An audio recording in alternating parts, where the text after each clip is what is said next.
waktu untuk diskusi bersama saya. Jadi gini Pak, ada sebuah kasus di mana kasus tersebut itu ada seorang guru ini itu harus meningkatkan kompetensinya ya Pak ya. Sebagai guru itu kan harus selalu meningkatkan kompetensi. Harus ya. Iya, gitu Pak. Nah, kemudian di sini nanti saya akan menanya panjenengan sebagai kepala sekolah di SMK Gudol terhadap situasi dilema etika yang saya ungkapkan nanti ke Pak Zulikan gitu. Jadi nanti saya ingin minta tanggapan panjenengan sebagai kepala sekolah SMK Negeri Gudol, bagaimana tanggapan jenengan terhadap kasus tersebut, bagaimana jenengan dalam memutuskan dilema etika kasus tersebut sebagai seorang kepala sekolah, sebagai seorang pemimpin di SMK Negeri Gudol ini Pak. Jadi begini Pak, ada kasus seperti ini, ada seorang guru ini mengikuti diklat gitu Pak. Ya. Apalagi sekarang kan diklat di PMM itu banyak ya Pak. Banyak. Ya.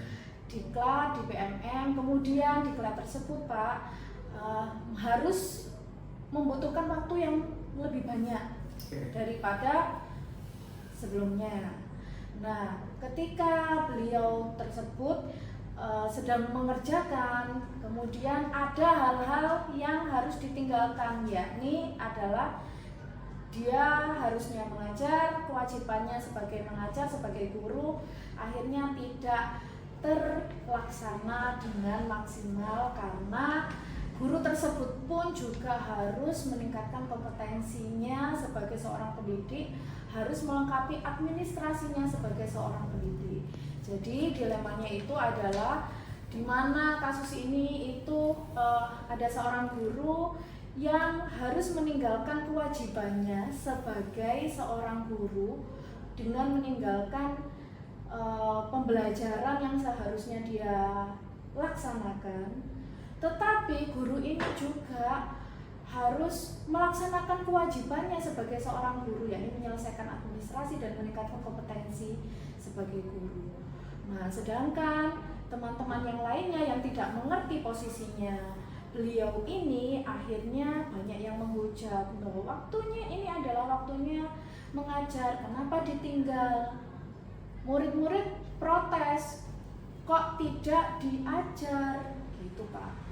Jadi murid-murid ini terbengkalai, tidak diajar, tapi di sisi lain itu guru ini ya memang punya kewajiban untuk melaksanakan tugasnya sebagai seorang guru. Jadi sama-sama kewajibannya ini yang mana yang harus didahulukan, yang mana yang harus diselesaikan gitu. Nah, bagaimana jenengan sebagai seorang pemimpin di sekolah ini ketika ada guru yang seperti kasus yang saya ungkapkan? Bagaimana tanggapan jenengan, bagaimana perspektif jenengan terhadap kasus ini? Terima kasih Bu Utami. Dalam masalah ini memang seorang pemimpin harus bijaksana, artinya untuk mengambil suatu keputusan di mana keputusan itu tidak ada yang dirugikan dari kedua belah pihak. Kenapa? Karena dengan adanya diklat atau workshop atau apapun bentuknya itu memang satu untuk menambah kompetensi atau kualitas dari SDM Bapak Ibu guru yang ada di sini. Yang kedua, karena sebagai seorang guru tugasnya adalah juga mendampingi, melatih dan juga memberikan pelajaran ke anak-anak. Jangan sampai anak ini terbengkalai juga lah. Dengan cara bagaimana? Sekarang kita memanfaatkan yang ada sekolah satu. Dengan adanya kita juga seizin piket, karena kita bentuk ada piket, di mana piket nanti akan menggantikan atau mendampingi Bapak Ibu guru yang berhalangan hadir di kelas karena ada tugas pun juga tugas sekolah atau tugas yang sifatnya itu juga memang harus diikuti. Yang kedua, kita juga bisa melaksanakan pembelajaran dengan sistem ada daring. Nah, daring ini artinya apa?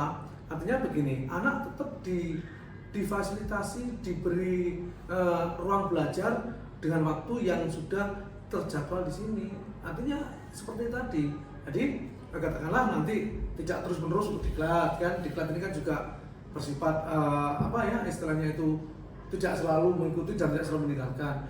Tapi ini juga tetap bapak atau ibu guru yang bertugas ini tetap melaksanakan karena ini untuk menyangkut kompetensi beliaunya. Yang kedua, anak juga tetap melayani dengan cara seperti tadi, yaitu satu memanfaatkan, yaitu menugaskan baik waka maupun guru priket di mana kelas tersebut yang ditinggalkan. Karena apa?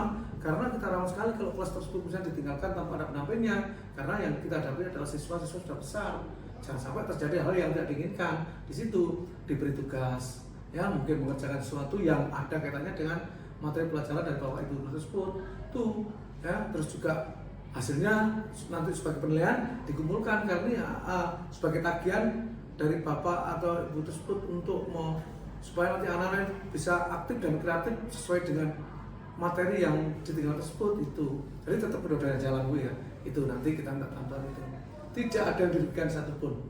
Tetap ini bisa ikuti, anak pun terlayani dengan model seperti itu. Gitu Bu, kurang lebihnya jadi kebijakan kita itu seperti itu.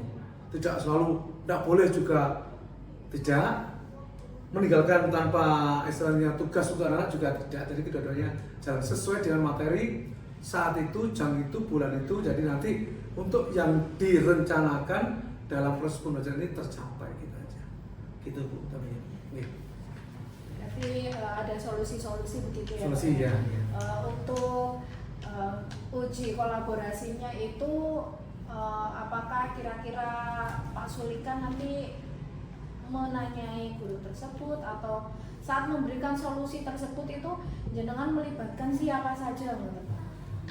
Tadi kan sudah kita sampaikan. Artinya begini, kita itu yang jelas satu dengan waka kurikulum atau waka akademik yang kita ajak karena ini sebagai motor penggerak dari KPM-nya, terutama yang langsung tadi dengan jadwal hari, jam bapak atau ibu ini meninggalkan ini, kita berikan solusi seperti ini. Gitu. Jadi tidak boleh anak itu tanpa tugas, tanpa pekerjaan, tanpa kegiatan di dalamnya itu harus ada itu. Nanti kalau misalnya itu semua tidak dilalui, imbasnya nanti anak tersebut jadi hal yang tidak kita inginkan bersama. Mungkin gaduh, mungkin keluar masuk ruangan, atau bahkan mungkin keluar ke sekolah itu untuk mencegah seperti itu. Ya di sini. Jadi ya itulah yang pertama yang kita itu terutama dengan waka akademik atau waka kurikulum. Nanti kalau misalnya berbuat yang lain bisa dengan waka sapras, dengan rumah dan sebagainya. Itu Bu. Kita juga punya KTU dan buat situ. Gitu Bu. Lalu bagaimana jenengan akan mengkomunikasikan hal tersebut kepada beliau yang bersangkutan? Apakah jenengan ajak bicara, ajak diskusi, atau jenengan nanti akan melaksanakan semacam workshop untuk peningkatan mutu guru dalam pembelajaran gitu Pak? Tentunya seperti itu. Begini, kalau itu bersifat eksternal atau instansi lain yang mengundang, yang memanggil, katakanlah surat pasti secara kelembagaan kan pasti turun ke sekolahan, mungkin dari Capdinya atau mungkin dari dinas pendidikan provinsi. Saya itu kan saya disposisi Bu, saya sebagai selaku pimpinan saya disposisi. Oh iya ini bapak atau ibu ini mendapat tugas misalnya keluar sekolah dengan hari dan tanggal yang telah ditentukan. Tapi bapak tersebut punya tanggung jawab masih mendampingi anak-anak untuk belajar di kelasnya sesuai dengan jadwalnya. Nah, ini kan resmi, surat resmi, jadi tidak dengan serta-merta kita izinkan cuma lisan, tidak, semua itu harus. Nah, apa saya nanti itu tanggung jawab kita untuk apabila suatu saat ini guru bapak guru kemana, kan ada dasarnya seperti itu. Jadi seperti itu. Jadi ya kita itu kolaborasinya kan juga kita melihat itu. Setelah itu saya Pak Sulikan bisa mengagendakan, bisa mendispo kemana ini. Nah, oh iya guru produktif, katakanlah kita ada di sini ada busana, ada DKV, ada perbankan, ada elektronik, ada TKJ itu. Tinggal siapa yang berangkat lah itu. Kita melarang juga tidak boleh karena ini sudah program dari dari instansi yang ada kaitannya dengan kelembagaan kita. Nah, tetapi Bapak atau Ibu yang mendengar itu juga punya tanggung jawab. Nah, dengan siapa? Dengan pakar kurikulum. Pak, ini bagaimana solusinya Pak? Itu anak sudah tidak terbebani, tidak bergerak juga karena kita sudah istilahnya tatap muka atau dengan secara luring ini sudah setelah dari habis pandemi itu kita sudah harus luring seperti ini gitu. Itu Bu solusinya. Gitu ya Pak. Jadi jenengan akan mengkomunikasikan semuanya terhadap pihak yang terkait dengan beliau yang sedang izin tersebut, Iya. sesuai dengan SK kalau misalnya ada SK. Iya, sesuai dengan surat tugas atau katakanlah saya disebut kemana itu dasarnya itu. Oke. Dari percakapan ini tadi Pak, kira-kira refleksi selama jenengan jadi kepala sekolah ini seperti apa? Iya. Dalam memutuskan suatu masalah atau suatu kasus, bagaimana Pak? Iya, gini, masalah itu mesti muncul, kasus mesti ada. Tinggal kita cara membijaki dari kasus tersebut, akhirnya menjadi suatu keputusan. Di mana nanti yang terima keputusan ini biar juga sama-sama enaknya. Jadi kebijakannya juga sama enaknya. Artinya apa? Artinya kita juga menghargai, kita memanusiakan manusia yang lain juga. Jadi tidak harus kepala sekolah, tidak harus otoriter juga tidak. Terlalu lemah juga tidak. Ada kalanya kita juga sebagai bapaknya, ada kalanya kita sebagai mitranya, ada kalanya kita sebagai juga pendorong untuk memberikan motivasi. Nah dari situ yang jelas dalam suatu lembaga untuk mencapai suatu tujuan, keberhasilan itu memang komunikasi dalam berkolaborasi itu penting sekali. Kadang-kadang kita salah paham karena komunikasi tidak jelas. Kadang-kadang suatu keberhasilan tidak tercapai karena kurang komunikasi. Nah itu. Iya, karena seorang pemimpin tidak bisa kerja sendiri. Pimpinan sudah melayani. Ya seperti Pak Sulka ini melayani sekolah yang melayani bapak ibu guru, melayani staf, melayani anak-anak, dan juga melayani lingkungan. Nah itu melayani. Jadi tidak dengan setengah tidak dilayani, kita malah mengoreksi apa yang belum kita sampaikan, apa yang belum kita istilahnya penuhi sebagai seorang pemimpin. Nah itu nanti saya menugaskan karena saya tidak sendiri, dibantu dengan maka ada komite, ada juga dengan wali kelas, ada juga ketua program atau kaprodinya, ada juga dengan yang lain, satpam. Nah itu semua kita ajak komunikasi. Jadi tidak boleh arogansi, tidak boleh seorang pemimpin itu arogan, dan juga bersifat ya harus bisa kekeluargaan kita utamakan untuk mencapai suatu tujuan. Itu apalagi sekolah kita sudah bisa seperti ini. Selama saya di sini, insya Allah seperti itu yang saya ambil keputusan. Jadi supaya nanti tidak yang menerima keputusan juga tidak dengan serta-merta kecewa, bisa ada legowo, yang kita berikan juga sudah kita pikirkan. Tidak antara emosi saat juga tidak kita gitu. Itu Bu yang kita alami di sini gitu. Terakhir nih Pak, bagaimana kesannya jenengan, perasaannya jenengan saat ini sebagai pemimpin sekolah SMK Negeri Budo? Bagaimana perasaannya jenengan saat ini yang jenengan juga sudah melalui berbagai macam masalah dan kasus yang ada di sekolah-sekolah begitu? Bagaimana perasaannya jenengan saat ini? Saya merasa senang dan selalu bersyukur kepada Allah karena diberi kemudahan untuk menjalankan tugas. Contoh diantaranya, sekolah kita dulu itu belum PK, sekarang sudah PK, pusat keunggulan. Dan SMK di Jombang itu ada 8 SMK yang PK pertama kali adalah di Budo ini. Nah, untuk mewujudkan PK itu harus ada kolaborasi kerjasama antara kepala sekolah dan juga wakil dan juga guru-guru dan siapapun yang ada di sini. Jadi dengan komite, dengan pihak luar. Nah, di situ. Jadi ini mewujudkan bahwa alhamdulillah saya diberi tugas ini, Allah memberikan kemudahan untuk mewujudkan SMK Budo ini sebagai SMK pusat keunggulan. Tidak semua SMK bisa mencapai ke sana. Dan juga banyak bantuan yang kita sudah kerjasama dengan atasan kita, dengan provinsi, dengan pusat, bahkan secara eksternal dengan instansi lain loh. Masih terima. Nah seperti itu. Jadi selama saya dengan panjenengan sendiri kan sudah tahu keputusan Pak Sulika seperti itu. Itu tadi kita lemah juga tidak, keras juga tidak. Lihat situasi mana, karena kita bawa bendera SMK ini yang harus kita pertahankan dan kita menyongsong untuk bisa anak-anak lebih maju, lebih baik dan lebih baik itu dengan cara seperti itu. Itu jadi saya senang sekali semoga ini.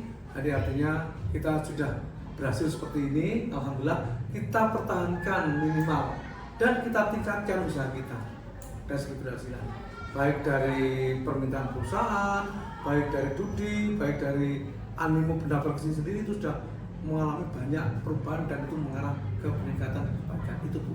Jadi rasanya adalah saya puas dan senang sekali bisa kerjasama dengan Sapu dan Resi itu Bu.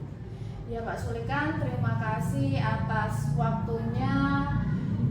Jenengan sudah mengemukakan pendapatnya jenengan sebagai seorang pemimpin di sekolah SMK Negeri Bodo ini terhadap pengalaman jenengan, juga terhadap kasus yang saya ajukan. Terima kasih atas waktunya, terima kasih atas informasi yang diberikan kepada saya sehingga saya yang sebelumnya tidak begitu memahami tentang apa arti pengambilan keputusan sebagai seorang pemimpin. Sekarang dengan seringnya saya wawancara dengan jenengan sebagai seorang pemimpin di sekolah ini, akhirnya saya menjadi lebih memahami bagaimana cara mengambil keputusan menggunakan pendekatan-pendekatan yang positif gitu ya Pak ya. Terima kasih Pak Sulikan atas waktunya. Terima kasih. Saya sampaikan Assalamualaikum warahmatullahi wabarakatuh. Waalaikumsalam warahmatullahi wabarakatuh. Saya juga terima kasih atas kepercayaan yang telah diberikan di sini sehingga panjenengan juga selalu Bu ya untuk menjalani ini berkembang berusaha sehingga nanti melayani anak-anak kita itu bisa maksimal dan optimal demi pendidikan dan majunya pendidikan di Indonesia ini. Terima kasih kurang lebihnya. Wassalamualaikum warahmatullahi wabarakatuh. Waalaikumsalam.